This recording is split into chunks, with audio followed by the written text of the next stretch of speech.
समय प्रभु तेरे भवन में प्रभु आनंद की भरपूरी है खुदा।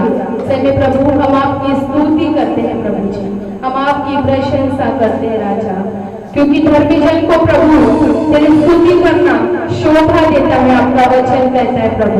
इसलिए पिता और तेरे धर्मी जन इस समय तेरी स्तुति करते हैं। आइए प्रियो, हम अपने परमेश्वर की बढ़ाई करें, उसका जय जयकार करें, उसका गुणानुवाद करें। Thank you Jesus. हम सब अपनी आंखों को बंद करेंगे इस समय और प्रभु का धन्यवाद करेंगे, हम प्रभु की आराधना करेंगे।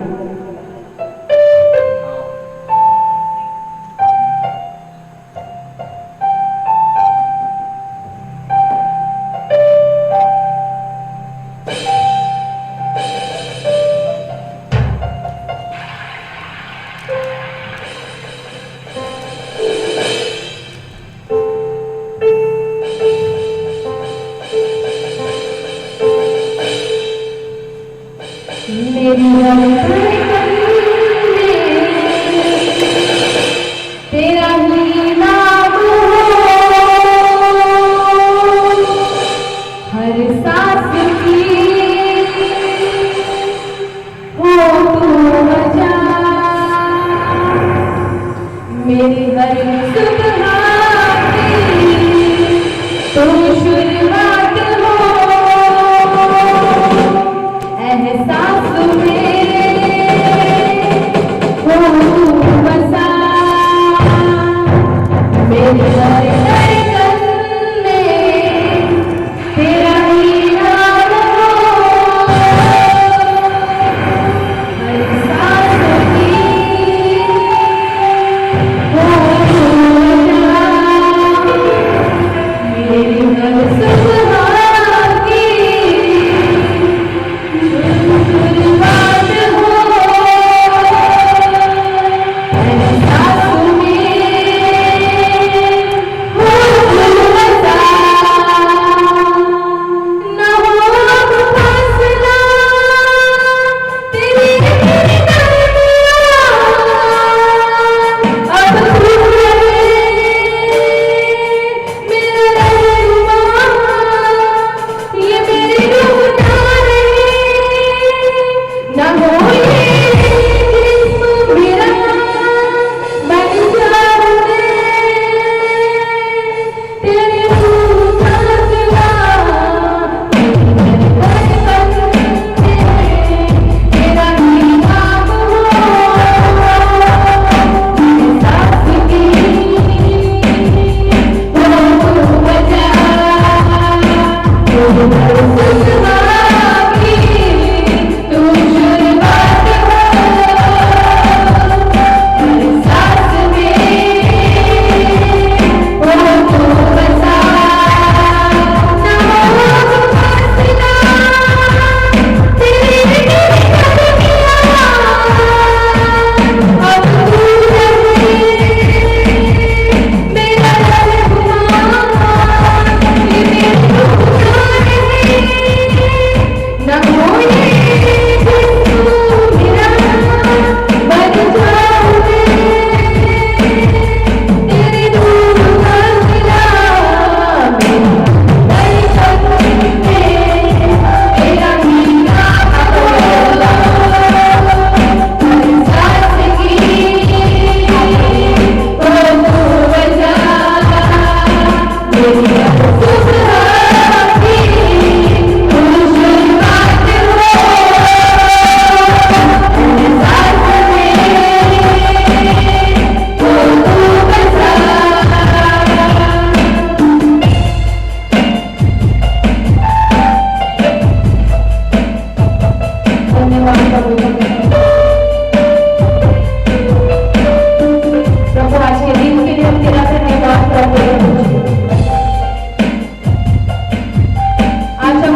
प्रभु हम आपकी स्तुति करते हैं परमेश्वर पिता। आइए अदिति के साथ में प्रार्थना करेंगे। धन्यवाद करते हैं पिता परमेश्वर प्रभु सुंदर से समय के लिए। पिता परमेश्वर प्रभु हम आपका कोटि कोटि धन्यवाद करते हैं कि आपने हमें आपकी स्तुति आराधना करने के योग्य ठहराया। पिता परमेश्वर प्रभु आपने हमें सहायता मदद किया कि आपकी स्तुति आराधना हम आत्मा और सच्चाई से करने पाए, इसलिए आपका कोटि कोटि धन्यवाद करते हैं। पिता परमेश्वर प्रभु प्रार्थना विनती करते आगे की सर्विस के लिए। पिता परमेश्वर प्रभु आगे की सर्विस को आपके हाथों में सौंपते, आप पिता परमेश्वर प्रभु आशीषित कीजिए। पिता परमेश्वर प्रभु देखने वालों को भी आप आशीषित कीजिए। पिता परमेश्वर प्रभु आपकी उपस्थिति को हम मांगते हैं, छोटी सी प्रार्थना विनती को यीशु के नाम से मांगते हैं, आमीन।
Praise the Lord. फिर से एक बार आप सभी को प्रभु यीशु मसीह के नाम से अभिवादन, आप सभी का स्वागत है आज के इस विशेष दिन में कि हम परमेश्वर के वचन को सीखें और सुने। आइए इस समय हम प्रार्थना करें। पिता परमेश्वर, हम आज के दिन के लिए धन्यवाद देते हैं। सुंदर अवसर दिया प्रभु कि हम आपके वचन को सुने, सीखे प्रभु जी, और हमारे जीवन में पिता एक नई आशीष को ग्रहण करें। प्यारे प्रभु, हम में से हर एक को नाम नाम आशीष दे, और जब हम आज के वचन को सुनते हैं प्रभु, हमें ब्लेस कर और प्रभु हमें तैयार कर तेरे वचन के अनुसार जीने के लिए। हम सारी महिमा आपको देते हैं। प्रार्थना प्रभु यीशु के नाम से मांगते, सुन और ग्रहण कर, आमीन आमीन। Praise the lord, hallelujah. प्रभु को हम धन्यवाद देते हैं फिर से एक बार कि काफी दिनों से हम लगातार YouTube चैनल के माध्यम से मिल पा रहे हैं और प्रभु के आराधना कर पा रहे हैं, प्रभु के वचन को सुन पा रहे हैं। इस समय हम परमेश्वर के वचन को सीखेंगे, सुनेंगे। आज जो विषय मैं आपके साथ बांटना चाहता हूं, ये विषय बड़ा ही महत्वपूर्ण है। पवित्र शास्त्र में प्रभु यीशु मसीह ने स्वर्गारोहण के पहले ये संदेशा दिया, और जिस संसार में हम रहते हैं, हम सबको एक बात मालूम है कि यदि कोई व्यक्ति मर रहा है और मरते मरते यदि कुछ कहता है तो उसको बड़ा ही गंभीर माना जाता है, गंभीरता पूर्वक लिया जाता है। वैसे ही प्रभु यीशु मसीह का जब स्वर्गारोहण हुआ, उसके पहले प्रभु यीशु मसीह ने जो बातें कही वो बहुत ही महत्वपूर्ण है, और मैं समझता हूं कि आज इस समय आपको और मुझे इसको बड़े गंभीरता से लेना है। तो आइए इस समय हम लोग मत्ती रचित सुसमाचार इसके 28 अध्याय और 19 और 20 वचन को हम देखेंगे। मत्ती 28 अध्याय, मैथ्यू 28 वर्सेस 19 एंड 20 मैं आपके लिए पढ़ना चाहूंगा। इसीलिए तुम जाओ, सब जातियों के लोगों को चेला बनाओ और उन्हें पिता, पुत्र और पवित्र आत्मा के नाम से बपतिस्मा दो। यहां पर लिखा हुआ है, इसीलिए तुम जाओ और सब जाति के लोगों को क्या बनाओ? चेला बनाओ। तो आज मैं जिस विषय के साथ आपके साथ चर्चा करना चाहूंगा वो है चेला। आप मेरे पीछे बोल सकते हैं, चेला, शिष्य। मेरे प्रियो, पवित्र शास्त्र में शिष्य यह शब्द लगभग 250 से भी ज्यादा बार वर्णित किया गया है। मैं फिर से कह रहा हूं कि नए नियम में 250 से ज्यादा बार शिष्य इस शब्द का इस्तेमाल किया गया है, या दूसरे शब्दों में कहे तो विश्वासी शब्द 2 बार इस्तेमाल किया गया है। इसका मतलब यह होता है कि परमेश्वर आपको और मुझको विश्वासी बने रहने में या विश्वासी बनाकर रखने में दिलचस्पी नहीं रखता। मैं फिर से कह रहा हूं, परमेश्वर आपको और मुझको विश्वासी बनाकर रखना नहीं चाहता, परंतु वो चाहता है कि हम एक कदम आगे बढ़कर उसके चेले बने, हम उसके चेले बने। इसीलिए पवित्र शास्त्र नए नियम में लगभग 250 से ज्यादा बार शिष्यता इस शब्द का वर्णन करता है, परंतु उसकी तुलना में विश्वासी शब्द मात्र 2 बार आए हैं। ये क्लियर करता है, ये साफ करता है कि परमेश्वर शिष्य बनाने में दिलचस्पी रखता है। मेरे प्रियो, प्रभु के एक महान दास चार्ल्स साइमन ने इस प्रकार से कहा, मसीह शिष्यत्व है दूसरे के प्रशिक्षण और अनुशासन के अधीन रहना। किसी प्रभु के महान दास ने इस प्रकार से कहा, मसीह चेलापन या मसीह शिष्यत्व दूसरों के प्रशिक्षण और अनुशासन के अधीन रहना, मतलब दूसरों से प्रशिक्षण लेना और साथ ही साथ उसके अनुशासन में रहना। रोजाना मत्ती 28 अध्याय इसके 18 से 20 पद में जब हम पढ़ते हैं कि यीशु मसीह ने स्वयं कहा कि यीशु ने उनके पास आकर कहा, स्वर्ग और पृथ्वी का सारा अधिकार मुझे दिया गया है, इसीलिए तुम जाओ, सब जातियों के लोगों को चेला बनाओ। मैं आपको प्रोत्साहित करना चाहता हूं कि चेला बनना ये किसी मनुष्य की वाणी को सुनना नहीं है। चेला बनना किसी संस्था की आवाज को सुनना नहीं है। चेला बनना किसी चर्च की वाणी को सुनना नहीं है, परंतु यदि आप और मैं चेला बनने की इच्छा जाहिर करते हैं या चाहते हैं कि हम चेला बने, तो मैं आपको कहना चाहता हूं कि ये डिवाइन कॉलिंग है, ये ईश्वरीय बुलाहट है। जब मैं और आप चेला बनने की इच्छा जाहिर करते हैं तो असल में हम ईश्वरीय बुलाहट को आमीन कह रहे हैं। हम ईश्वरीय बुलाहट में जीने के लिए अपने आप को समर्पित कर रहे हैं, या दूसरे शब्दों में चेला बनना ये ईश्वरीय बुलाहट को या ईश्वरीय मांग को पूरा करना है। आमीन। बाइबल गुरु और शिष्य संबंधों के बारे में बताती है। बाइबल गुरु और शिष्य इन दोनों के संबंधों के बारे में बताती है। जबकि शिष्य खुद के लिए जीता है और चेला प्रभु के लिए जीता है। शिष्य खुद के लिए जीता है और चेला प्रभु के लिए जीता है।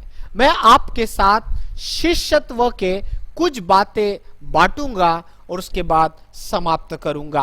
पहली चीज, शिष्य मत्ती रचित सुसमाचार 4 अध्याय और 18 पद से 20 वचन यदि हम पढ़ते हैं, फिर से मैं कह रहा हूं, मत्ती इसका 4 अध्याय 18 पद से 20 पद पढ़ते हैं तो लिखा हुआ है कि गलील की झील के किनारे फिरते हुए उसने 2 भाइयों अर्थात शिमोन को, जो पतरस कहलाता है, उसके भाई अंद्रियास को झील में जाल डालते देखा, क्योंकि वे मछुए थे। यीशु ने उनसे कहा, मेरे पीछे चले आओ, मैं तुमको मनुष्य के पकड़ने वाले बनाऊंगा। वे तुरंत जालों को छोड़कर उसके पीछे हो लिए।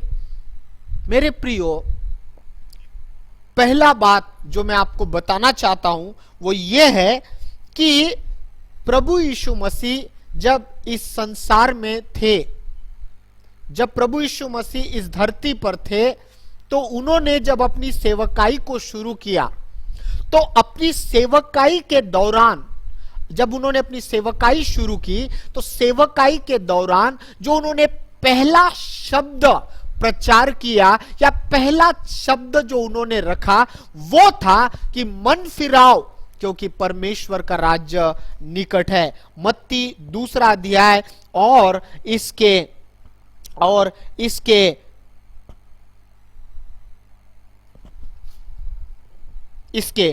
17 पद में लिखा है, यीशु ने उस समय से यीशु ने प्रचार करना और यह कहना आरंभ किया, मन फिराओ क्योंकि स्वर्ग का राज्य निकट है। जब प्रभु यीशु ने अपनी सेवकाई की शुरुआत की, जब वे धरती पर थे, तो उन्होंने पहला शब्द कहा, मन फिराओ क्योंकि परमेश्वर का राज्य निकट है। उसके बाद जो उसके मुंह से दूसरी बात बाहर निकली वो थी कि मेरे पीछे चले आओ, मेरे पीछे आओ, या दूसरे शब्द में मेरे पीछे चले आओ। उन्होंने पतरस और उसके भाई अंद्रियास से कहा कि मेरे पीछे चले आओ। इसका मतलब है प्रभु यीशु मसीह चाहते हैं कि मैं और आप उसके चेले बने। तो पहला पॉइंट जो आज मैं आपके साथ बांटना चाहता हूं शिष्यत्व का, वो ये है कि मत्ती 4 अध्याय 18 से 20 पद के अनुसार यीशु मसीह की सेवकाई के दौरान प्रभु यीशु मसीह ने जो दूसरा वाक्य का इस्तेमाल किया वो था मेरे पीछे चले आओ। इसका मतलब होता है कि यीशु मसीह जब हम उसके चेले बनते हैं, जब हम उसके शिष्य बनते हैं, तो इसका मतलब होता है कि हम उसके अनुयायी बन जाते हैं। अनुयायी मतलब हम उसके बताए गए रास्ते पर चलते हैं, उसके बताए गए आज्ञाओं का पालन करते हैं, हम उसके पीछे उसकी चाल चलते हैं। तो शिष्य बनने के बारे में जब हम सीखते हैं तो पहला पॉइंट है कि शिष्य बनने का पहला महत्व है या अर्थ है कि हमको उसके अनुयायी बनना है। बी अ फॉलोअर, उसके अनुयायी बनना है।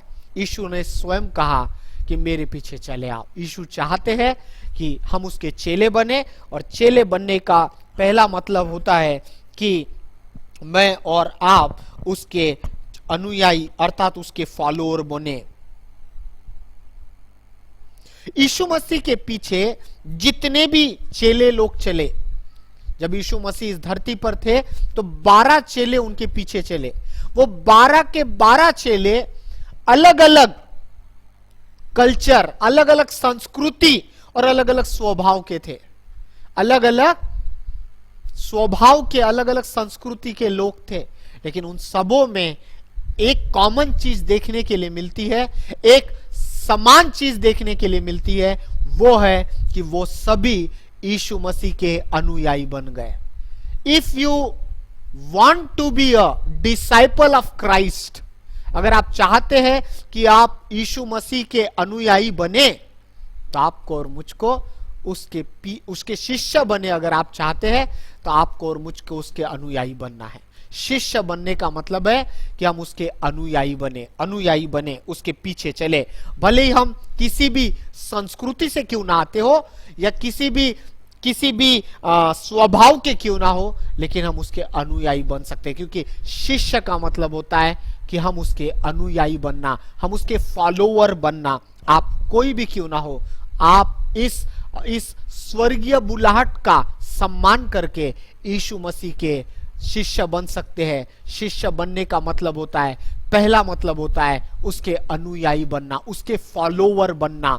भले ही आप कोई भी संस्कृति के, कोई भी स्वभाव के व्यक्ति हो, लेकिन यीशु मसीह की चाल चलना, यीशु मसीह के बताए गए आज्ञाओं को मानना, यीशु मसीह के समान बनना, गुरु के समान बनना, गुरु के कदमों चिन्हों पर चलना, वो है अनुयायी बनना। पहला कुरिन्थियों 11 अध्याय और पहला वचन कहता है, तुम मेरी सी चाल चलो क्योंकि मैं मसीह की सी चाल चलता हूं। परमेश्वर के महान दास पौलुस कहते हैं कि मैं मसीह की चाल चलता हूं, तुम मेरी सी चाल चलो। हालेलुया! कितना बोल्डली, कितने साहस के साथ कहता है कि मैं शिष्य हूं, और मैं शिष्य हूं, मैं अपने गुरु का अनुयायी हूं, मैं अपने गुरु का शिष्य हूं। और शिष्य की यह पहचान है कि मैं उसका अनुयायी हूं, और अगर मैं उसके कदमों पर चलता हूं तो मैं, पौलुस साहस के साथ कहता है कि तुम मेरी सी चाल चलो, क्योंकि मैं मसीह की सी चाल चलता हूं।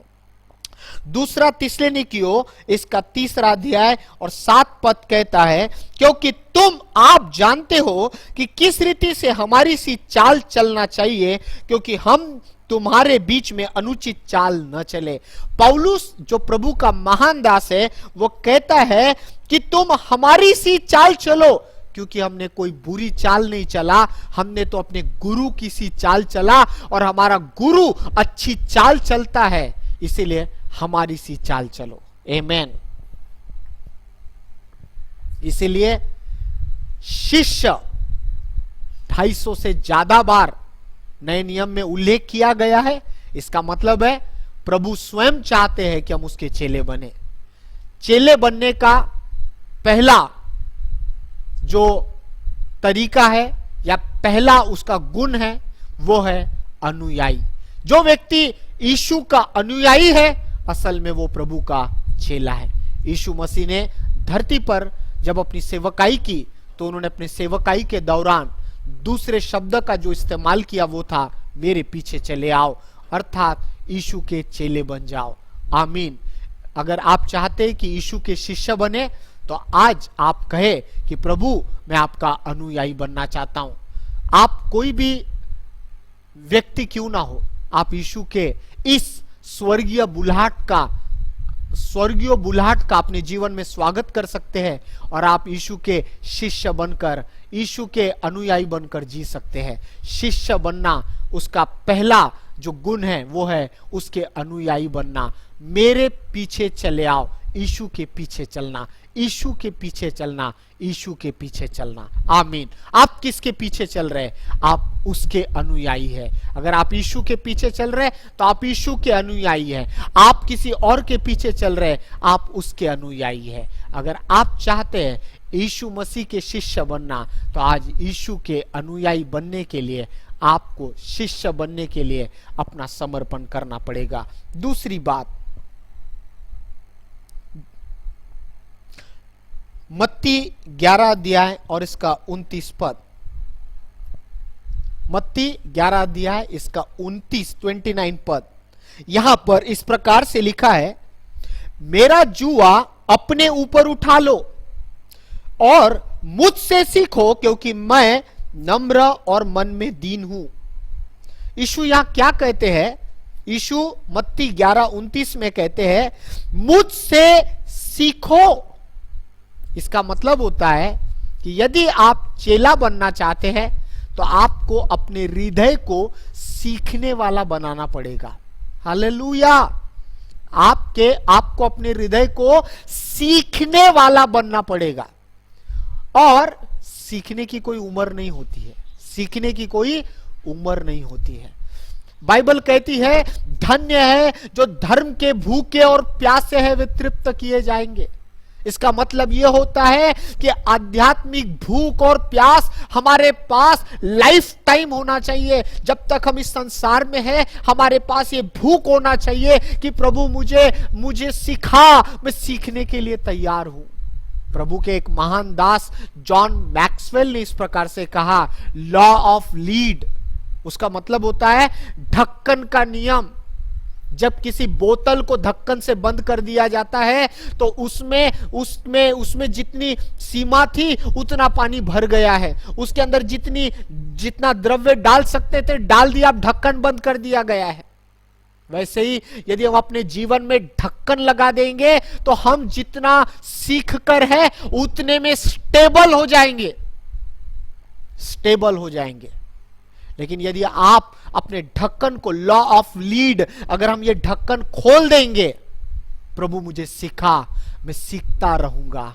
जितना लंबी मेरी आयु है, मैं सीखता रहूंगा। अगर आप सुनने वाले मुझे कोई प्रभु के दास है, या कोई सेविका है, या किसी कलीसिया के लीडर है, तो मैं आपसे कहना चाहता हूं, सीखना रोकिए मत।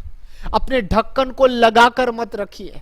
दूसरे शब्दों में कहे तो मैं ये कहूंगा कि यदि आप 10th पढ़े हैं, तो आप 9th क्लास के स्टूडेंट्स को पढ़ा सकते हो, लेकिन यदि आपको 12th स्टैंडर्ड के स्टूडेंट को पढ़ाना है तो आपको 12th से आगे पढ़ाई करना पड़ेगा।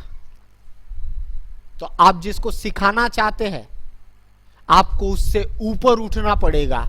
इसलिए सीखने का स्वभाव ये चेले का स्वभाव है, ये शिष्य का स्वभाव है। If you want to be a disciple, अगर आप चाहते हैं कि आप शिष्य बने तो आपको और मुझको सीखने वाला हृदय रखना पड़ेगा। पहला है, यदि आप शिष्य बनना चाहते हैं तो पहला है कि आपको और मुझको उसके अनुयायी बनना पड़ेगा। नंबर 2, अगर आपको और मुझे उसके शिष्य बनना है तो आपको और मुझे सीखने वाले बनना पड़ेगा। प्रभु मुझे सिखा, मैं हूं यहां, मैं हूं तैयार कि मैं सीखूं और मुझे सिखा। मैं सीखना चाहता हूं, हालेलुया, मैं सीखना चाहता हूं। यह है इफिसियों 4:20 कहता है, तुमने तो मसीह को इस प्रकार नहीं जाना, सिर्फ सीखना। यहां पर इफिसियों 4:20 कहता है, मैं आपके लिए पढ़ना पसंद करूंगा। इफिसियों की पत्री इसका 4 अध्याय और इसका 20 पद देखिए, मैं आपके लिए पढ़ना पसंद करूंगा। यहां लिखा हुआ है, वरन तुमने सचमुच उसी की सुनी और जैसा यीशु में सत्य है उसी में सिखाई भी गए। ओ, आप सिखाई भी गए, आपने सीखने वाला हृदय रखा, इसलिए प्रभु आपको सिखाता गया, आपको प्रभु सिखाता गया। तो आप जो भी व्यक्ति है, अगर आप यीशु के शिष्य बनना चाहते हैं तो नंबर 1, उसके पीछे उसके अनुयायी बनना पड़ेगा। दूसरा, यदि आप उसके शिष्य बनना चाहते हैं तो आपको और मुझको सीखने वाला हृदय रखना पड़ेगा। हमको अपना ढक्कन खोलकर रखना पड़ेगा ताकि प्रभु मुझे सिखाता जा। कई बार आपका और मेरा स्वभाव होता है रिजिड टाइप का, हम अपने आप को संकुचित ज्ञान में बांध लेते हैं कि बस मेरे पास जो है वो उत्तम है, मेरे पास जो है वो बेस्ट है, हम और सीखना नहीं चाहते, हम और एक कदम आगे जाना नहीं चाहते, अब हम सिखाने वाले बनना चाहते हैं। तो मेरे प्रियो, सिखाने के लिए भी तो सीखना पड़ेगा, आमीन। तो अगर शिष्य बनना चाहते हैं तो सीखने वाला हृदय रखना पड़ेगा, शिष्य। तीसरी चीज जो मैं आपके साथ बांटना चाहता हूं,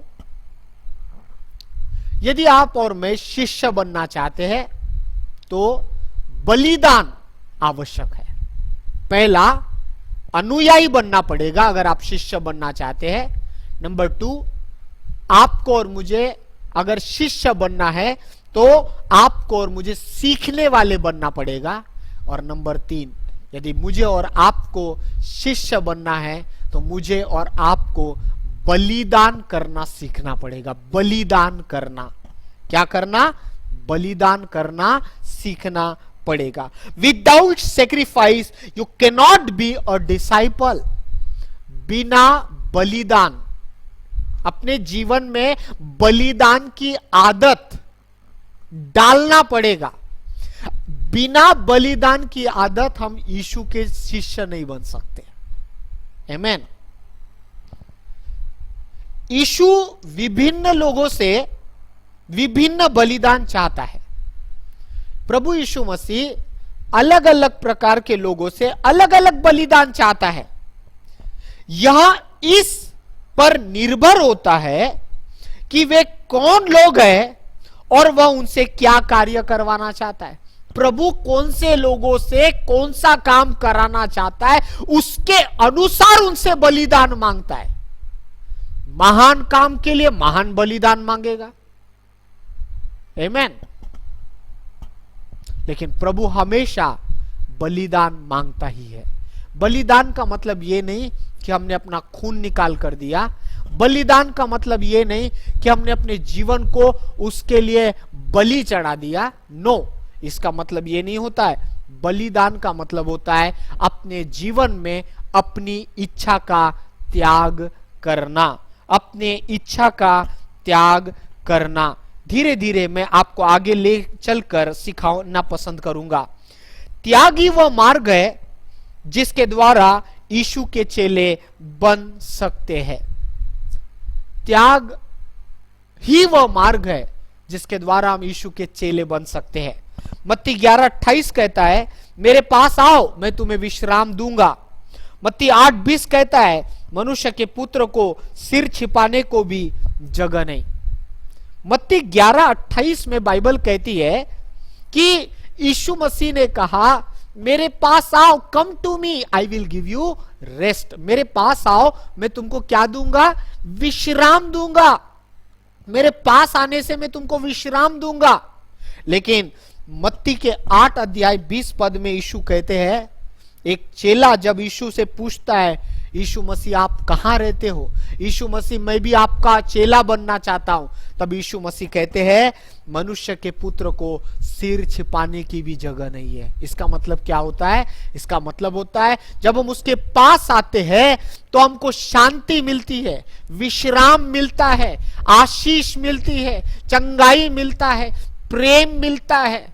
लेकिन जब हम बोलते हैं कि यीशु हम आपके पीछे आना चाहते हैं, तो यीशु मसीह कहते हैं मनुष्य के पुत्र को सिर छिपाने की भी जगह नहीं है। मतलब अगर यीशु के पीछे चलना चाहते हैं, कष्ट और दुख है। हालेलुया। यीशु के पीछे चलना चाहते हैं तो वहां कष्ट और दुख भी है, सुख भी है और दुख भी है। हालेलुया। तो यदि आप चेला बनना चाहते हैं तो आपको और मुझको बलिदान मांगता है, और प्रभु बलिदान मांगता है। बलिदान का मतलब होता है त्याग भरा जीवन मांगता है। दुख और सुख दोनों की तैयारी अपने जीवन में चाहिए। आमेन। मैं आपको मरकुस 1 अध्याय और इसके 16 से 20 वचन,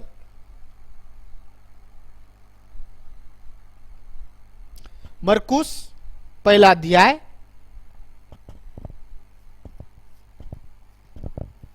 इसका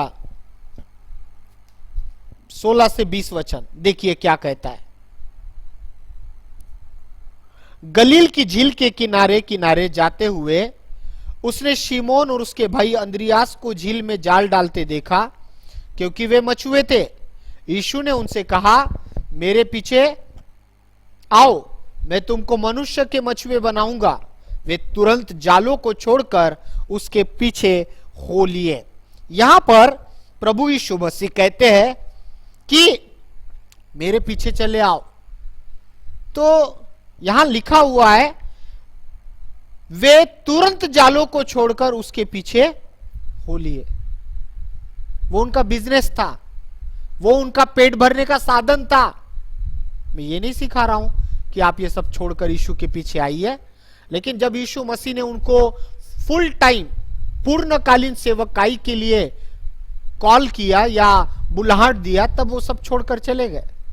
तो इसीलिए, परंतु यहां पर एक खास बात की तरफ आपका ध्यान खींचना चाहता हूं कि उन्होंने त्याग कर दिया, अपने बिजनेस का त्याग कर दिया, अपनी रोजी रोटी का त्याग कर दिया। कई बार लोग कहते हैं कि आप यीशु की सेवा इसलिए करते हो क्योंकि आपको कुछ मिल जाता है, आपके ये कमाई का साधन है, आपको ये करने के लिए पैसा मिलता है। मैं आपको क्लियर कर देना चाहता हूं, ये करने के लिए हमको किसी प्रकार का पैसा नहीं मिलता है।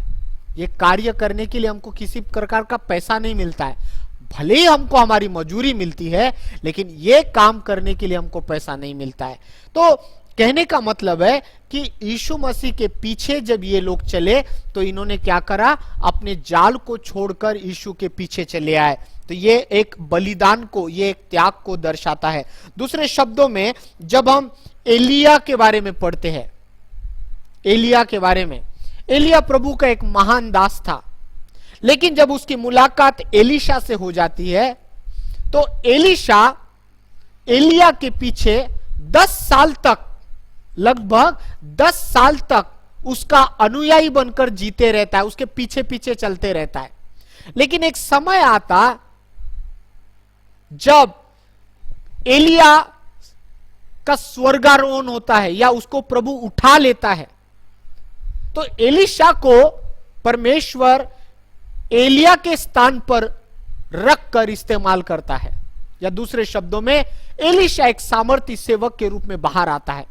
लेकिन यदि हम एलीशा का इतिहास पढ़े तो बाइबल कहती है कि एलीशा जब एलिया के पीछे चलने का निर्णय लेता है, तब वो अपने बैल और बैलों का जो उपकरण होता है उसको वो बलिदान कर देता है। एलीशा जब एलिया के पीछे चलना शुरू करता है, उसके पहले अब उसको एलिया के पीछे चलना है, तो वो क्या करता है, अपने बैलों को और अपने उपकरणों को जला देता है। अपना बिजनेस, अपने आवक, अपने मजूरी का सारा वो धंधा बंद कर देता है, क्योंकि अब उसको अनुयायी बनना है।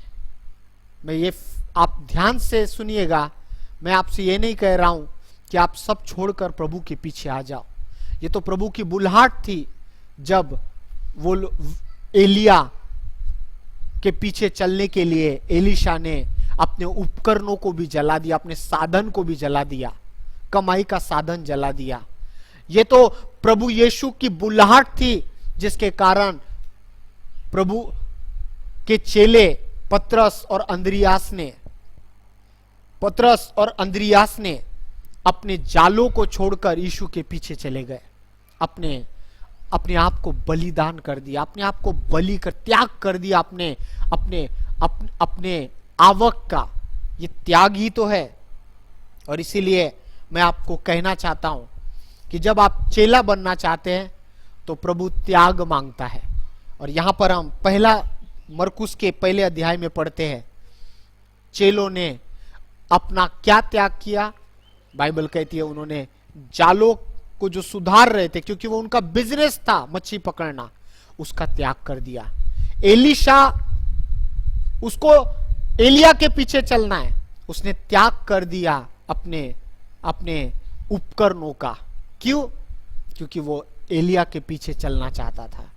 तो प्रभु बलिदान चाहता है, यानी त्याग चाहता है। आप अगर प्रभु के शिष्य बनना चाहते हैं, आज आप अपनी नौकरी मत छोड़िए, अपना परिवार मत छोड़िए, परंतु एक बात मैं बताना चाहता हूं, त्याग के लिए अपने हृदय को तैयार रखिए। प्रभु त्याग मांगता है। और एक वचन पढ़ देंगे, मरकुस 8 अध्याय और इसका 34 से 38 पद। मरकुस, मार्क 8:34-38। देखिए क्या लिखा है। उसने भीड़ को अपने चेलों समेत पास बुलाकर उनसे कहा, जो कोई मेरे पीछे आना चाहे वह अपने आप से इनकार करे और अपना क्रूस उठाकर मेरे पीछे हो ले। क्या कहता है प्रभु यीशु? यदि कोई मेरे पीछे आना चाहता है, ध्यान से सुनिए, अगर कोई व्यक्ति यीशु का चेला बनना चाहता है तो क्या लिखा है यहां पर? यदि कोई मेरे पीछे आना चाहता है तो वो अपने आप से इनकार करे, या दूसरे शब्दों में वो अपने आप का इनकार करे, अपनी इच्छा का इनकार करे और अपना क्रूस उठाकर मेरे पीछे हो ले। क्रूस उठाने का मतलब क्या होता है मालूम है? दुखों को उठाना। क्रूस उठाने का मतलब क्या होता है मालूम है? दुखों को उठाना। क्रूस उठाने का मतलब होता है अपने इच्छा का त्याग करना। यीशु मसीह ने क्या किया? यीशु मसीह ने पिता से कहा, पिता हो सके तो ये प्याला मुझसे दूर कर, लेकिन दूसरे क्षण प्रभु यीशु मसीह ने कहा, मेरी नहीं तेरी इच्छा पूरी हो। क्रूस उठाने का मतलब होता है दुख उठाना। क्रूस उठाने का मतलब होता है अपनी इच्छा का त्याग करना, पिता की इच्छा को पूरी करना। हालेलुया।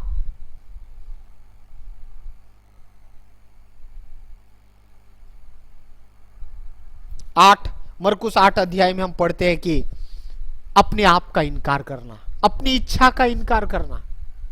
कई बार हमारे जीवनों में अपनी इच्छा को हम महत्व देते हैं। अगर आपको और मुझे चेला बनना है, अपनी इच्छा त्यागना पड़ेगा, पिता की इच्छा को महत्व देना पड़ेगा। पिता की इच्छा को पूरी करने के लिए दर्द होगा, दुख होगा, शायद थोड़ा तकलीफ जाएगी, लेकिन यीशु मसीह ने पिता की इच्छा पूरी करने के लिए अपने आप को त्याग दिया। इसलिए मरकुस 8 अध्याय बड़े साफ रीति से कहता है कि यदि तुम मेरे चेले बनना चाहते हो, यदि मेरे पीछे आना चाहते हो, तो सबसे पहले अपने आप का क्या करो? त्याग करो, अपने आप का इनकार करो। अब मैं का इनकार करना है। मैं आपको बताना चाहता हूं, शैतान ने पिता यानी परमेश्वर के विरुद्ध जब गुनाह किया, तब 5 बार मैं बोला, मैं परमेश्वर से ऊंचे स्थान पर, मैं परमेश्वर से बड़ा, मैं ऐसा बनूंगा, मैं ये हूं। 5 बार मैं किया। अगर हम अपने मैं में जीना चाहते हैं तो इसका मतलब है हम शैतान को अवसर देते हैं। इसीलिए आज मैं आपसे कहना चाहता हूं, if you want to be a disciple, अगर आप चेला बनना चाहते हैं, पहला आपको और मुझको उसके अनुयायी बनना है, मतलब उसके पीछे चलने वाले बनना है, उसके पीछे चलने वाले, अपने गुरु के पीछे चलने वाले। आप कोई भी संस्कृति के लोग हो, आप कोई भी स्वभाव के लोग हो, उसके पीछे चलने वाले बनना है। अगर आपको उसके शिष्य बनना है, चेला बनना है तो। नंबर 2, सीखने वाले बनना है। मैं और आप ये नहीं कह सकते कि मैंने सब कुछ सीख लिया है। सीखने वाला हृदय रखना है, सीखने वाले बनना है। ठीक है। तीसरा, अगर आपको और मुझको उसके शिष्य बनना है तो वो है कि मुझे और आपको पर बलिदान यानी त्याग वाला जीवन जीना पड़ेगा। नंबर 1, त्याग वाला जीवन। एलीशा ने अपने उपकरणों को जला दिया। पतरस और अंद्रियास ने जो जाल का बिजनेस था उसको छोड़ दिया, त्याग किया। मरकुस 8 अध्याय में हमने पढ़ा, त्याग का मतलब होता है, यीशु ने कहा यदि कोई मेरे पीछे आना चाहता है तो पहले अपने आप का इनकार करे, मैं का इनकार करे। ये मैं जो है ये हमको अपनी इच्छा पूरी करने लगाता है। और प्रभु कहते हैं कि यीशु मसीह ने स्वयं अपने जीवन से उदाहरण दिया, हे पिता मेरी नहीं तेरी इच्छा पूरी हो। यीशु ने कहा जो मेरे पीछे आना चाहता है वो अपने आप का इनकार करे और अपना क्रूस उठाए और मेरे पीछे चले। क्रूस उठाने का मतलब है दुखों को उठाना। क्रूस उठाने का मतलब है अपनी इच्छा का इनकार करना, पिता की इच्छा को पूरा करना। और आगे बढ़ते हैं।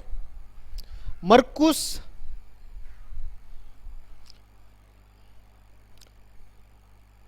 जैसा मैंने कहा कि दुख उठाने का मतलब क्रूस उठाने का मतलब है दुख उठाना। दुख उठाने का हृदय रखना है। यीशु मसीह का नाम लेकर लोग चिढ़ाएंगे, यीशु मसीह के नाम से लोग हमको सताएंगे, इन सारे दुखों के लिए हमको तैयार रहना है। अगला वचन पढ़ते हैं, मरकुस 10 अध्याय और इसका 17 से 22 पद। यहां पर एक धनी युवक, जो पिछले दिनों में मैंने आपके साथ चर्चा किया था, एक धनी युवक प्रभु यीशु के पास आता है और कहता है, प्रभु यीशु मसीह मैं अनंत जीवन पाना चाहता हूं, मैं अनंत जीवन पाना चाहता हूं।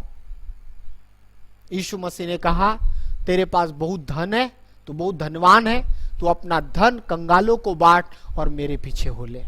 अपना धन कंगालों को बांट दे, फिर मेरे पीछे हो ले। मैं आपको बताना चाहता हूं कि जब प्रभु परमेश्वर के या यीशु के चेला बनना चाहते हैं तो हमको त्याग भरा जीवन जीना है। क्या क्या त्याग भरा जीवन जीना है? एलीशा ने त्याग किया, पतरस और उसके भाई अंद्रियास ने त्याग किया। हमने पढ़ा मरकुस 8 अध्याय में हमको अपने मैं का त्याग करना है, हमको दुख के तैयारी रखना है। दुख का जीवन जीने के लिए मैं ये नहीं कह रहा हूं कि दुख में जीना है, परंतु दुख के जीवन के लिए तैयार रहना है। यीशु के लिए दुख उठाना है। क्रूस उठाने का मतलब होता है अपने मैं का इनकार कर देना है। और अब हम मरकुस 10 अध्याय में पढ़ते हैं कि यदि हमको यीशु के चेले बनना है तो मुझको और आपको, यीशु कहते हैं उस धनी युवक से, 10 अध्याय में यीशु मसीह उस धनी युवक से कहते हैं कि तू अपना धन कंगालों को दे दे। आज ना मैं आपको ये नहीं सिखा रहा हूं कि आप अपना धन कंगालों को दे दो, नहीं। इसका मतलब होता है कि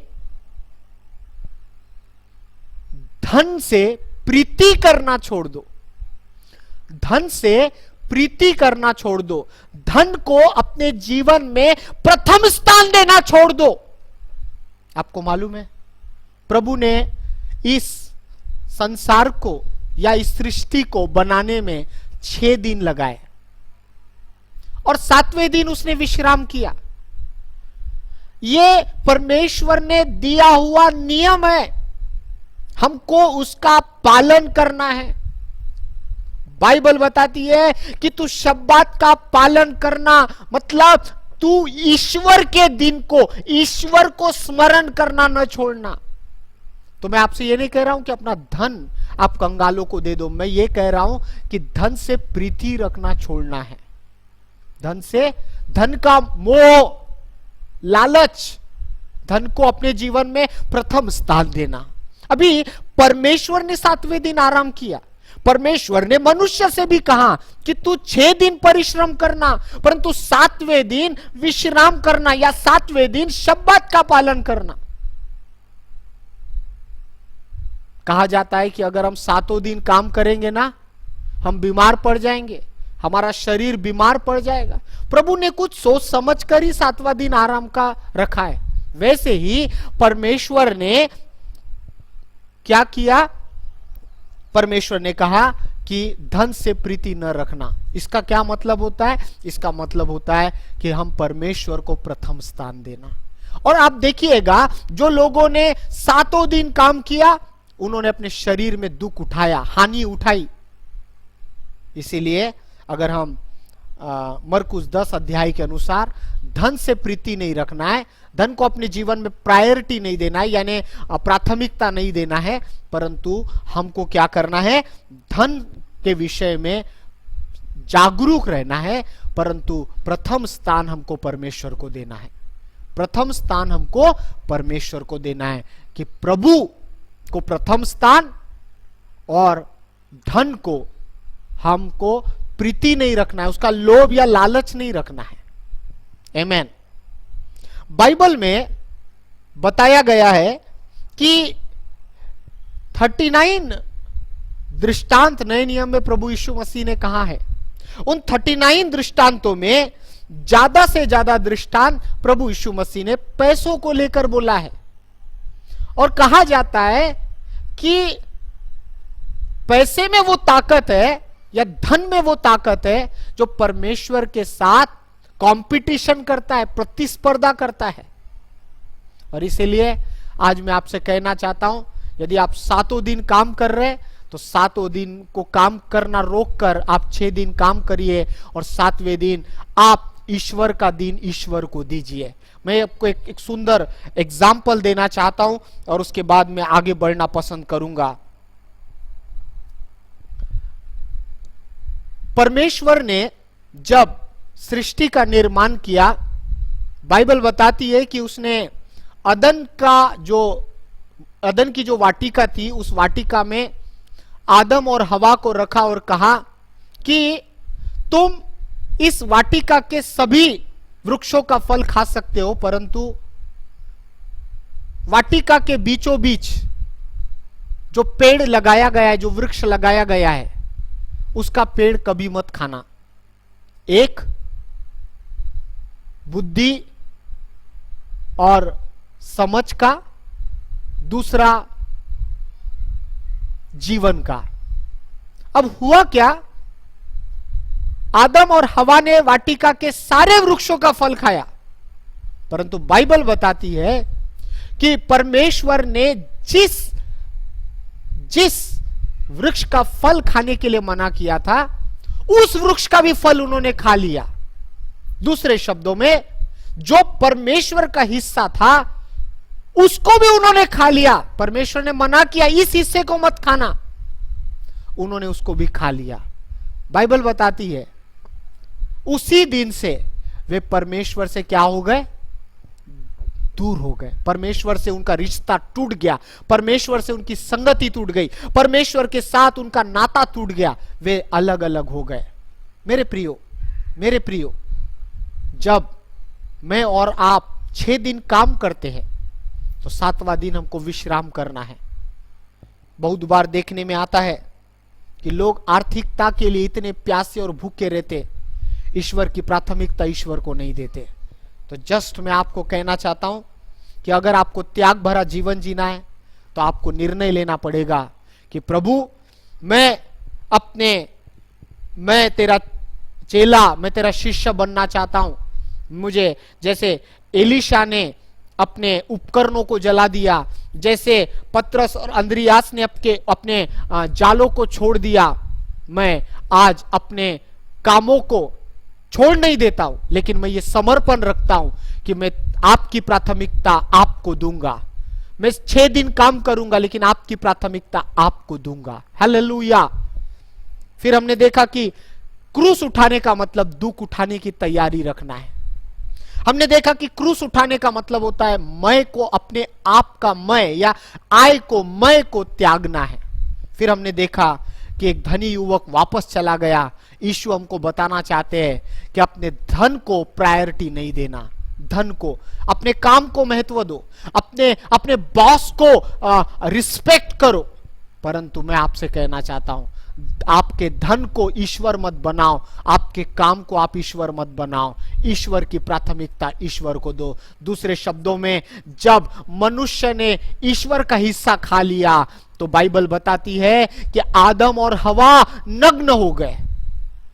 जब हम 6 दिन काम करने के बजाय 7 दिन काम करेंगे तो हमारे शरीर में तकलीफें आएंगी। हालेलुया, तकलीफें आएंगी, हमारा शरीर थक जाएगा, शायद बीमार भी पड़ सकता है। आगे बढ़ते हैं, मरकुस 10 अध्याय इसके 28 से 30 वचन देखिएगा। 28 से 30 वचन। पतरस ने कहा,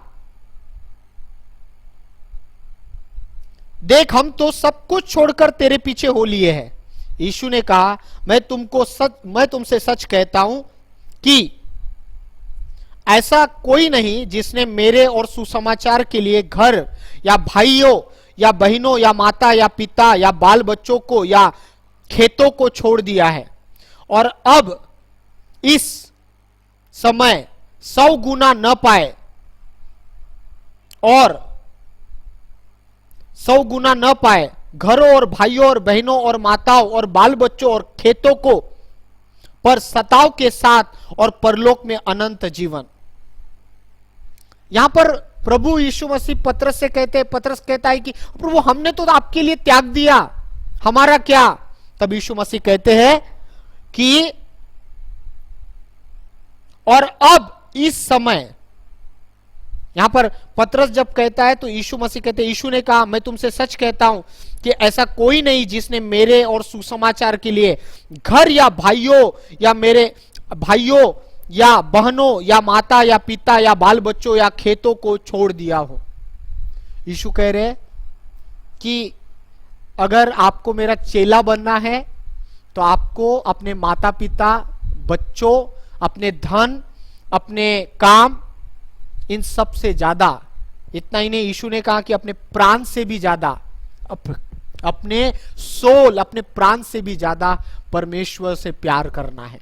मैं आपको एक उदाहरण देना चाहता हूं। इतिहास में इस तरह से लिखा गया है कि एक बार जब सताव हुआ, जब यरूशलेम में सताव हुआ, बहुत सताव हुआ, उस समय में जब लोग यीशु मसीह के लिए अपनी जान तक दे रहे थे, तब किसी एक वकील ने यह सब देखा और उसके मन में एक सवाल आया कि मनुष्य सबसे ज्यादा अपने प्राण से प्यार करता है, अपने सोल से प्यार करता है। ये ईसाई लोग कैसे हैं कि ये अपने यीशु से इतना प्यार करते हैं कि वो उस अपने प्राणों को भी देने के लिए तैयार है, अपने प्राण से भी ज्यादा यीशु से प्यार करते हैं। और वो जो चित्र देखा उसने, उस चित्र को देखकर उसके अंदर एक प्यास जागी, लेट मी रीड बाइबल, मैं बाइबल को पढ़कर देखूंगा कि यीशु कैसा परमेश्वर है कि लोग, दुनिया अपने प्राण से भी ज्यादा उससे प्यार करते हैं। तो मेरे प्रियो, अगर मैं और आप यीशु के चेले बनना चाहते हैं तो अपने माता पिता से, अपने बाल बच्चों से, अपने भाई बहनों से, अपने धन से, और इतना ही नहीं, अपने प्राण से भी ज्यादा यीशु क्रिस्त से प्यार करना पड़ेगा, तब हम उसके चेले बन सकते हैं। रीड वन वर्स, लूका 14 26। एक वचन हम पढ़ेंगे लूका 14 का 26।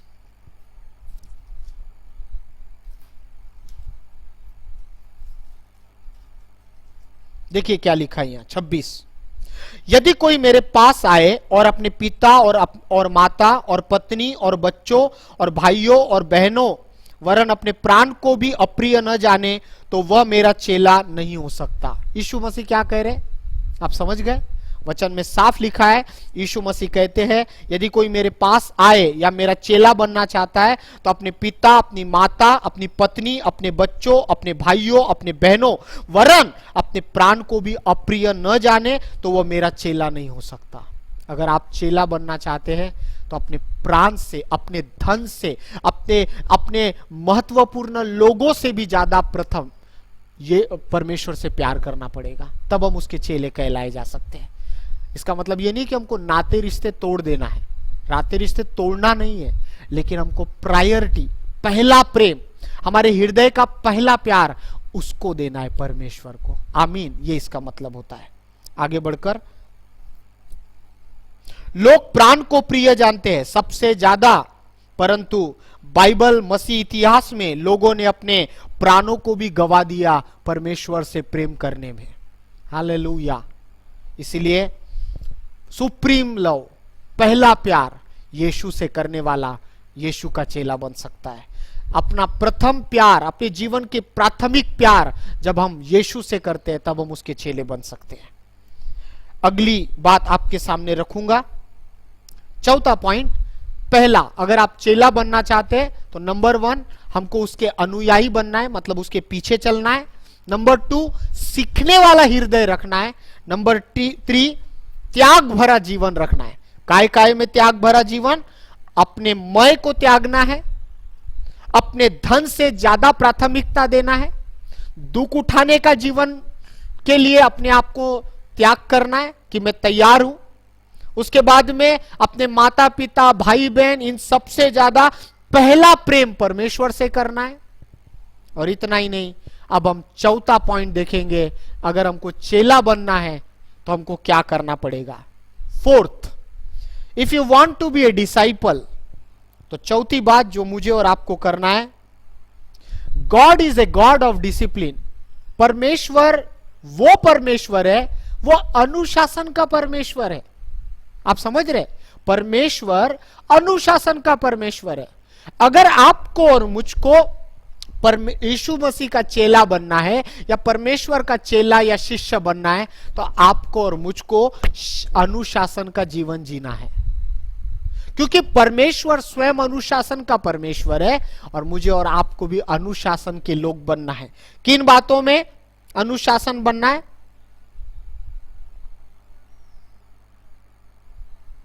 परमेश्वर ने हर एक चीज अनुशासन के साथ रची है। अगर हम सृष्टि को देखें तो परमेश्वर ने पहले आसमान नहीं बनाया, पहले धरती नहीं बनाई, पहले मनुष्य नहीं बनाया। कल्पना कीजिए, छठे दिन मनुष्य को बनाया, 6th डे। यदि परमेश्वर पहले ही दिन मनुष्य को बनाया होता और मनुष्य को अब जरूरत है एक अच्छे एटमॉस्फेयर की और वो उसके सामने है ही नहीं, फिर परमेश्वर कहता है सॉरी मैं कुछ करता हूं, मैं कुछ करता हूं। उसके बाद परमेश्वर हरियाली, उसके बाद चांद, सितारे, सूरज, चंद्र बनाया होता तो ये कुछ हजम नहीं होता, ये कुछ क्रम सही नहीं लगता। लेकिन परमेश्वर ने पूरी सृष्टि को एक क्रमबद्ध तरीके से रचा है। यह बताता है कि परमेश्वर अनुशासन का परमेश्वर है, उसने सारी सृष्टि को एक क्रमबद्ध रीति से रचा है। अगर आप चेला बनना चाहते हैं तो आपको और मुझको अपने जीवन में हर क्षेत्र में हमको डिसिप्लिन, अनुशासन चाहिए। हर क्षेत्र में प्रार्थना का जीवन डिसिप्लिन्ड होना, कि मैं सुबह उठकर क्या करता हूं, मैं सुबह उठकर प्राथमिकता किसको देता हूं। आमेन। मेरे परिवार के लोग मेरे बारे में क्या गवाही देते हैं कि मैं अपने जीवन में प्राथमिकता किसको देता हूं। मेरे परिवार के लोग मेरी क्या गवाही देते हैं। तो प्रार्थना में अनुशासन होना, वचन पढ़ने में अनुशासन होना, स्तुति आराधना में अनुशासन होना, मसीही संगति में रहना, कलीसिया से जुड़े रहना, मसीहों के साथ जुड़े रहना, इस प्रकार का अनुशासन होना, देने वाला जीवन होना, इसमें भी अनुशासन होना।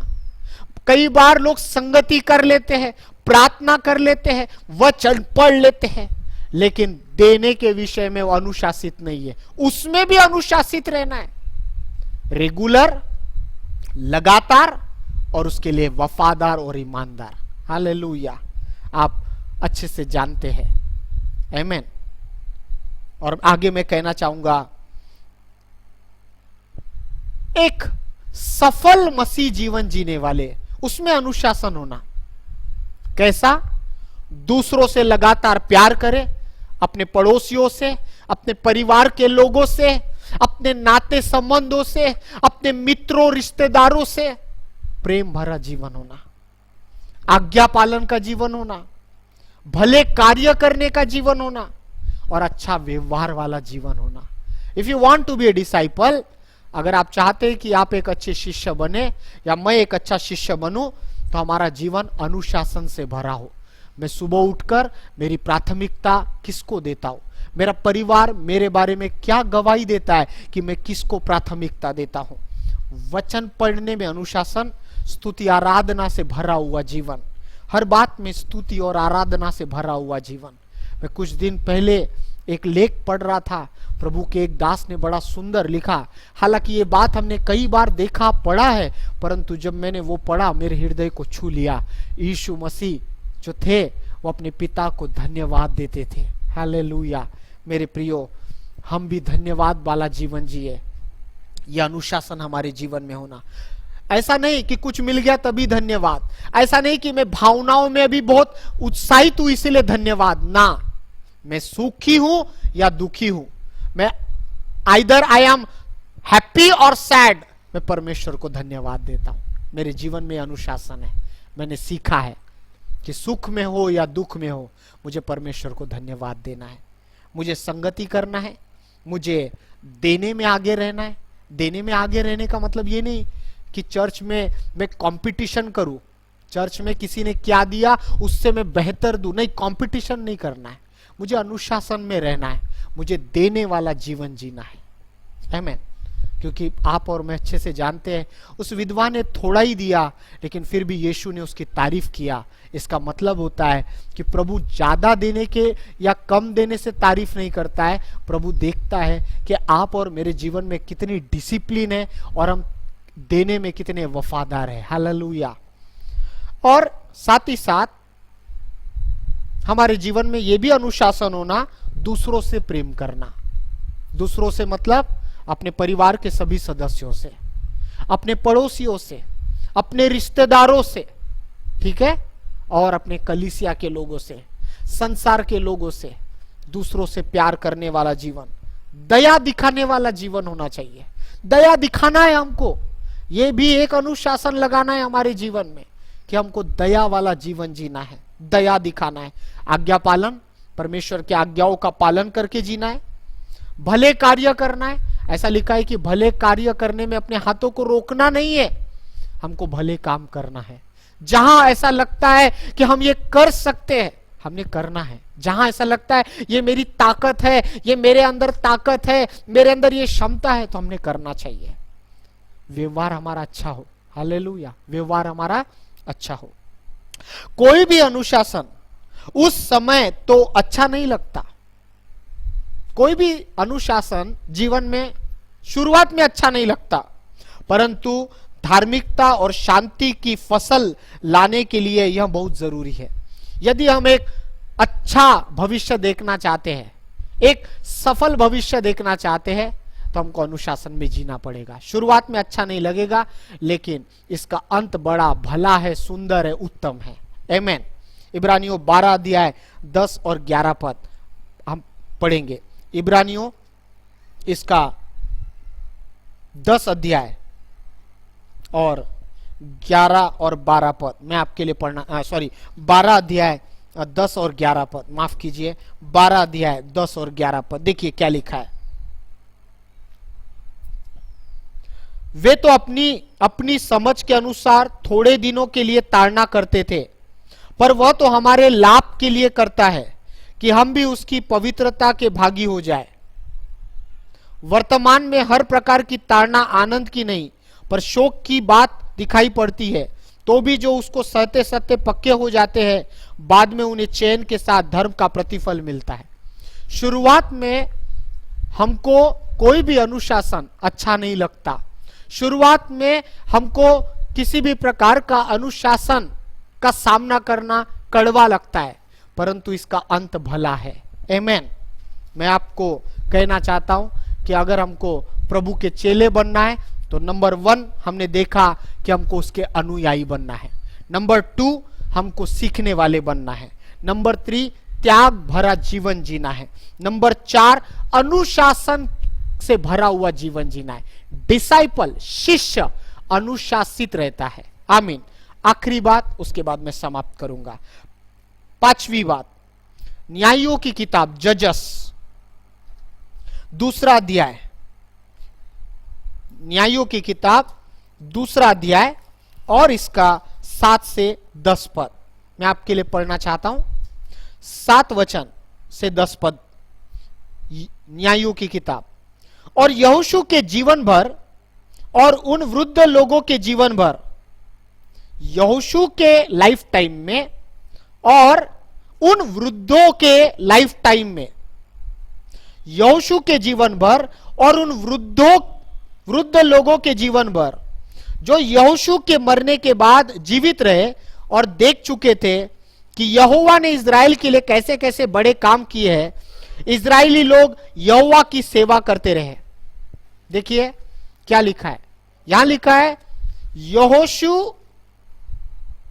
के जीवन भर और वृद्ध लोग उनके जीवन भर उन्होंने यहोवा की सेवा की।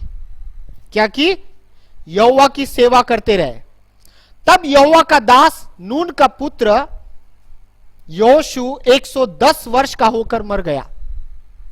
जब यहोशू जिंदा था उसने यहोवा की सेवा की, वृद्ध लोगों ने यहोवा की सेवा की, लेकिन 8 वचन कहता है यहोशू मर गया और क्या हुआ, और उसको तिम्नथ हेरेस में जो एप्रेम के पहाड़ी देश में गाश नामक पहाड़ के उत्तरी और है उसी के भाग में मिट्टी दी गई, और उस पीढ़ी के सब लोग भी अपने अपने पितरों में मिल गए।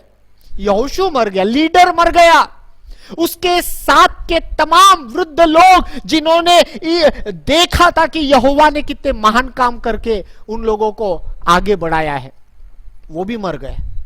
विटनेस मर गए, यहोशू मर गया, विटनेस मर गया, जिनके जीवन में यहोवा ने कार्य किया था, जिनके मंडली में यहोवा ने कार्य किया था। हुआ क्या देखिए, उस पीढ़ी के सब लोग भी अपने अपने पितरों से में मिल गए।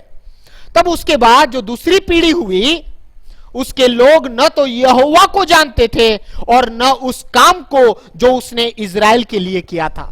उसके बाद और एक पीढ़ी का जन्म हो गया, वो तो यहोवा को भी नहीं जानते थे और उसके द्वारा किए गए कामों को भी नहीं जानते थे। हालेलुया। इसका मतलब होता है प्रियो, यदि हम शिष्य बनना चाहते हैं तो मुझे और आपको क्या करना पड़ेगा मालूम है? यहां पर वचन कहता है कि आपको और मुझे दूसरों को, क्योंकि मैं इस घड़ी मैं विटनेस हूं, यीशु ने मेरे हृदय में किस तरह जन्म लिया, मेरे पापों को क्षमा किया, मेरे जीवन को बदल दिया, मुझे एक नई राह दिखाया। मैं जैसा पहले था वैसा अब नहीं हूं, मैं एक नया व्यक्ति हूं। हालेलुया। मुझे यीशु ने कैसे बदला। जब मैं इसका विटनेस, जब मैं इसकी गवाही देता हूं, तब एक दूसरी पीढ़ी को मैं जनरेट करता हूं, दूसरी पीढ़ी को तैयार करता हूं। लेकिन यहां पर यहोशू मर गया, उसके पीढ़ी के लोग मर गए, लेकिन उसके बाद के जो लोग आए उनके विषय में लिखा है ना तो वो यहोवा को जानते थे ना उसके कामों को जानते थे। शिष्य बनने का मतलब होता है प्रियो, हम दूसरों को प्रभु के बारे में बताएं। मैं आपसे ये नहीं कह रहा हूं कि पूरी बाइबल उनको बताओ, यीशु ने आपके जीवन में क्या किया है वो हमको बताना है।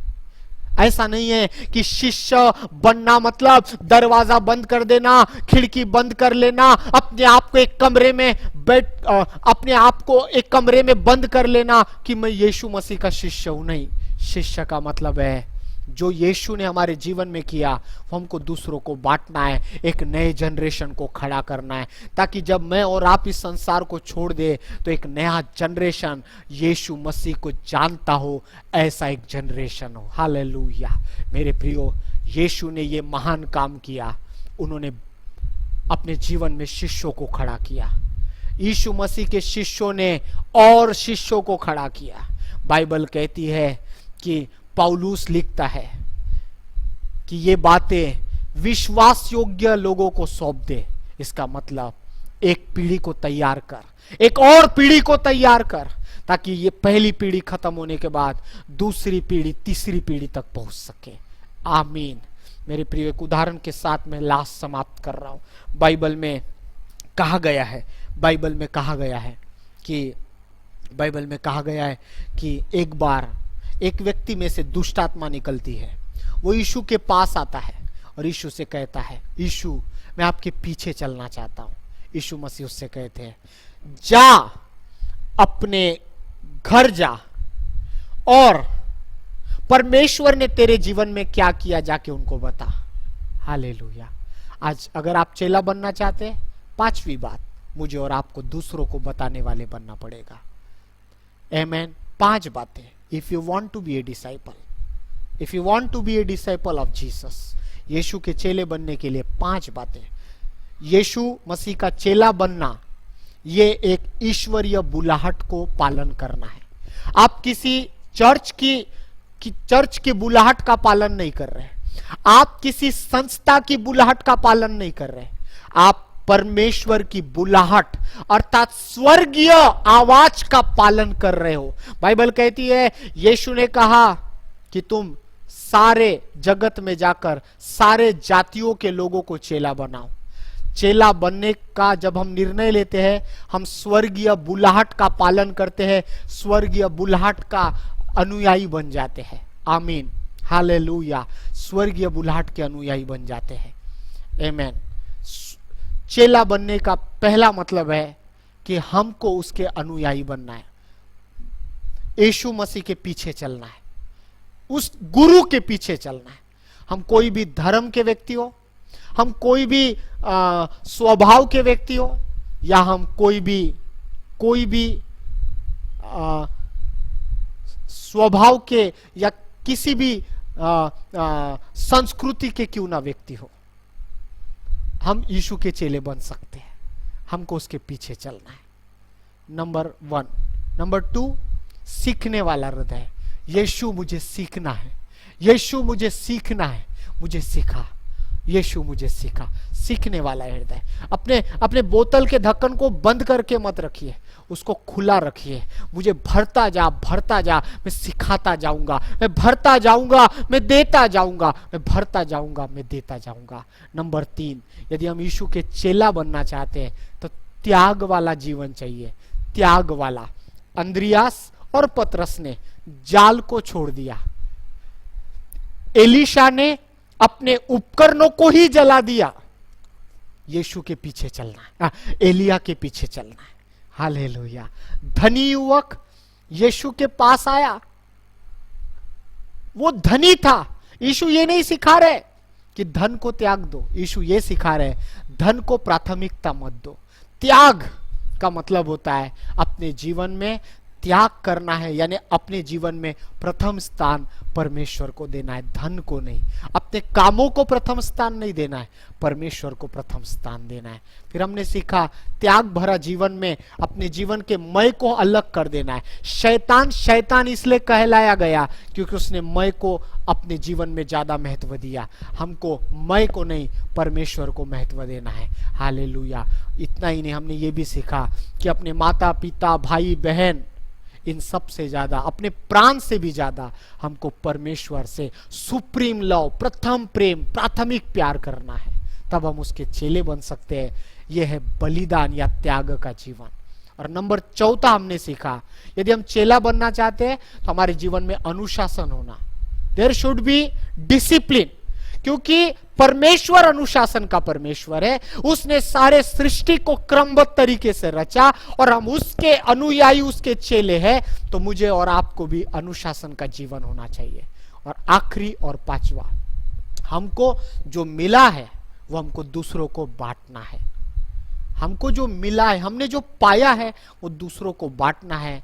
एक पीढ़ी के बाद दूसरी पीढ़ी, दूसरी पीढ़ी के बाद तीसरी पीढ़ी, तीसरी पीढ़ी के बाद चौथी पीढ़ी को जन्म देने के लिए मुझे और आपको शिष्य बनकर ही हम दूसरों को बताएंगे, और ये शिष्यत्व की पहचान है। प्रभु आप सभी को आशीष दे। आइए हम इस समय प्रार्थना करें। परमेश्वर पिता, आज के दिन के लिए हम धन्यवाद देते हैं। सुंदर वचन जो मेरे हृदय को छूता है, सुंदर वचन जो मेरे हृदय को और एक बार तैयार करता है। आज हम प्रार्थना करते हैं हर एक सुनने वालों के लिए, प्रभु हर एक को शिष्य बनने के लिए तैयार कर, हर एक को एक सच्चा, ईमानदार, खरा शिष्य बनने के लिए सहायता कर, हर एक को सहायता कर। जितनों ने सुना और जितने आगे सुनेंगे उन सबों को प्रभु तेरा सच्चा शिष्य, तेरा सच्चा चेला बनने के लिए सहायता कर। सारी महिमा आपको देते हैं, यीशु के नाम से प्रार्थना मांगते, सुन और ग्रहण कर। आमीन आमीन। प्रभु आप सभी को आशीष दे। Thank you. ये समय है भेंट का। जब गीतों को गाएंगे तो आप अपना भेंट को बोलो।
परमेश्वर पिता हम धन्यवाद करते सुबह से समय के लिए प्रभु जी, अपने में भेंट लाने के लिए सहायता के हम धन्यवाद करते प्रभु जी। इस भेंट को हम आपके हाथ में सौंपते प्रभु, इसे ले स्वीकार कर और शुद्ध कर प्रभु। प्रार्थना करते प्रभु हमारे कमाई में और हमारे घरों के अन्न भंडारों पर परमेश्वर तेरे आशीष का हाथ हो प्रभु जी। प्रार्थना करते खुदा प्रभु इस भेंट के द्वारा तेरे राज्य का काम बढ़ता जाए। परमेश्वर पिता प्रभु धन्यवाद करते प्रभु जी, इस छोटे से प्रार्थना को उठाकर यीशु के नाम से मांगते, सुन और बड़ी दया से ग्रहण कर। आमीन। Praise the Lord. फिर से एक बार आप सभी को बहुत बहुत धन्यवाद कि आप लगातार रोही चर्च गोंदिया यूट्यूब चैनल में लगातार आप हमसे जुड़े हैं, आपने सब्सक्राइब किया है और आप लगातार इस चैनल में प्रत्येक रविवार के चर्च का आनंद उठा रहे हैं। हम आप सभी का धन्यवादी है और हम चाहते हैं कि आप हमारे साथ और भी लोगों को शेयर कीजिए इस चैनल को, ताकि वे लोग भी परमेश्वर की इस आराधना में सहभागी हो और आशीषित हो। आप सभी को मैं बहुत बहुत धन्यवाद देता हूं और आज के इस रविवार के सभा में आप सभी का परमेश्वर का दास होने के नाते रोही प्रार्थना भवन चर्च गोंदिया की ओर से आप सभी का स्वागत करता हूं। परमेश्वर आपको बहुतायत से आशीष दे। इस सप्ताह में जो लोगों के जन्मदिन है और शादी का सालगिरह है, हम उनके लिए प्रार्थना करेंगे। और इस सप्ताह में दिनांक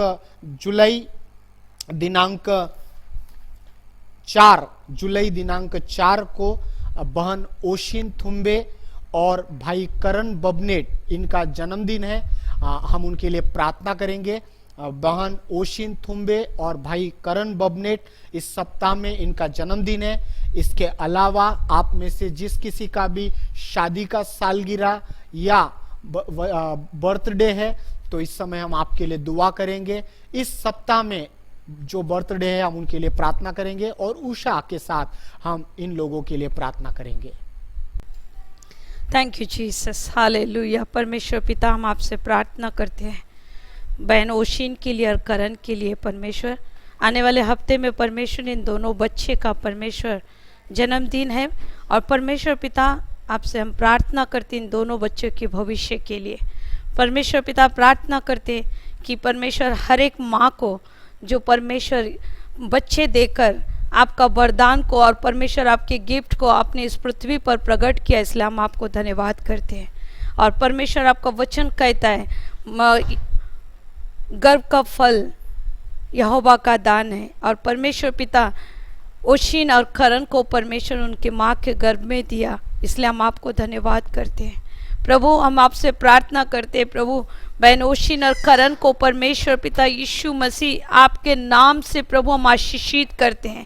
प्रभु, इन दोनों को प्रभु हम यीशु के नाम से आशीषित करते, प्रार्थना करते प्रभु, ये तेरे आंखों की पुतली है परमेश्वर, तेरे प्रभु पंखों तले तू इन्हें छुपा के रख परमेश्वर। ये तेरे बच्चे हैं परमेश्वर, आपने परमेश्वर पूरा साल भर प्रभु आपने इनको संभाल के रखा, इसलिए धन्यवाद।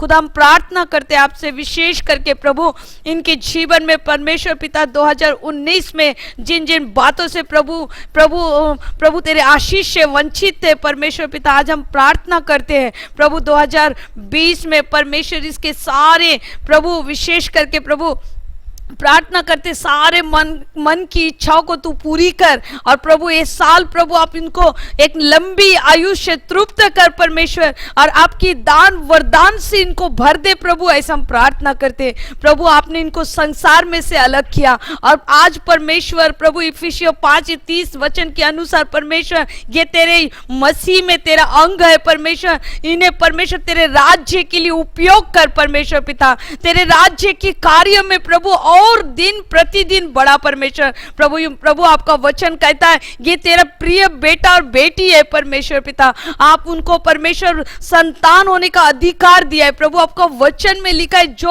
आत्मा में चलाए चलते हैं वो परमेश्वर की संतान है प्रभु, तू उनको संतान का अधिकार दिया और आप आपके राज्य में प्रभु बहुत आयत से इनको बढ़ाइए प्रभु। प्रार्थना करते प्रभु बहन ओशिन जो तेरे सेवा के लिए प्रभु अपने जीवन को देकर रखा प्रभु, आप उसको और प्रभु आत्मा से भर, पवित्र आत्मा से तू भर दे परमेश्वर। जैसे शाऊल को प्रभु पौलुस को और प्रभु पतरस को तूने जिस प्रकार से पवित्र आत्मा से भरा और परमेश्वर अद्भुत रीति से वो बदला अपने कार्य में प्रभु, हम प्रार्थना करते बहन ओशिन को ऐसी पवित्र आत्मा में भर प्रभु जी। इस जन्मदिन में एक उपहार परमेश्वर, एक गिफ्ट के रूप में पवित्र आत्मा तू उसके जीवन में आ और पूरे तेरे राज्य की कार्य को अद्भुत रीति से वो कर सके प्रभु। तू उस पर दया कर प्रभु, भाई करण पर दया कर परमेश्वर पिता। उसकी मनोरथों को पूरा कर परमेश्वर। प्रभु जहाँ जहाँ प्रभु अपने आप को करंट फेलियर समझते, आप उन स्थानों में उसको ऊंचा उठाइए। प्रभु तेरा बेटा है वो परमेश्वर, तू उसको अद्भुत रीति से आशीष दे प्रभु, फाइनेंस से, प्रभु परिवार से, प्रभु रिलेटिव से, सारे क्षेत्रों पर प्रभु तू उसको आशीषित कर परमेश्वर पिता। प्रभु उसको ऊंचा उठा, ऐसा हम प्रार्थना करते। दोनों बच्चे को परमेश्वर तेरे लहू के नीचे हम ढापते और तेरे हाथ में सौंप देते। उनके जन्मदिन को परमेश्वर बहुत ऐश से आशीषित कर, ऐसा हम प्रार्थना करते। विशेष करके लंबी आयु की प्रभु हम अपेक्षा करते हैं, क्योंकि प्रभु तेरा वचन में लिखा है, जो मेरे वचन को, ओ मेरे शिक्षाओं को अपने हृदय में संभाल के रखता है और मेरी आज्ञाओं के प्रति चौकसी करता है, उसको मैं लंबी आयु से तृप्त करूंगा। प्रभु तू ऐसी लंबी आयु देकर तृप्त कर प्रभु, तू दया कर। दोनों बच्चे तेरे हाथ में सौंपते हैं, प्रार्थना मैं यीशु के नाम से मांगती हूँ, आमीन। आइए इस समय हम अंतिम प्रार्थना करें और उसके बाद हम समाप्त करें। प्रिय प्रभु जी, हम आज के दिन के लिए धन्यवाद धन्यवाद धन्यवाद देते हैं। बड़ा सुंदर अवसर दिया प्रभु कि हम आपकी भक्ति कर सके, आपकी आराधना, आपका भजन कर सके और आपके वचनों को सुन सके और परिवार के साथ प्रभु संगति कर सके।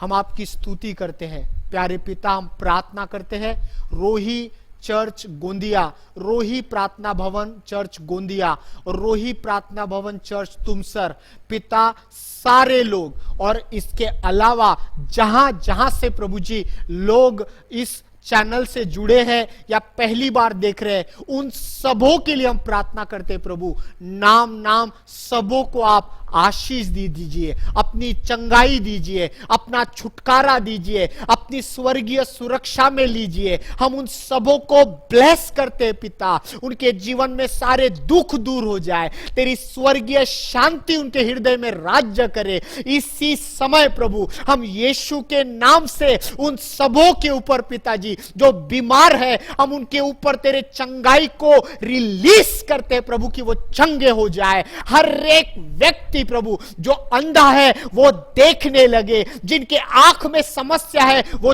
चंगा हो जाए, जिसको किडनी स्टोन है वो इसी घड़ी छुटकारा प्राप्त करे प्रभु जी, उसका स्टोन से वो रिहाई पाए परमेश्वर पिता। राबा साखा दूरा बाला शतानादी प्रभु, इस चैनल में इस समय जितने लोग देख रहे हैं और इसके बाद भी देखेंगे, हम उन सब के लिए प्रार्थना करते हैं प्रभु। उनके सिर से लेके पैर तक प्रभु जितनी बीमारियां है वो यीशु के नाम से चंगी हो जाए प्रभु। हम यहां से इस समय आपकी चंगाई को फूंकते हैं, हम आपके चंगाई को फूंकते हैं पिताजी प्रभु। तमाम अतड़ियों की बीमारी चंगी हो जाए, तमाम कोलन्स की बीमारी चंगी हो जाए, तमाम पाइल्स की बीमारी चंगी हो जाए, तमाम परमेश्वर पिता प्रभु हेडेक प्रभु जी सिर दुखना यीशु के नाम में चंगा हो जाए, हर एक अंधा या कम दिखना यीशु के नाम से चंगा हो जाए,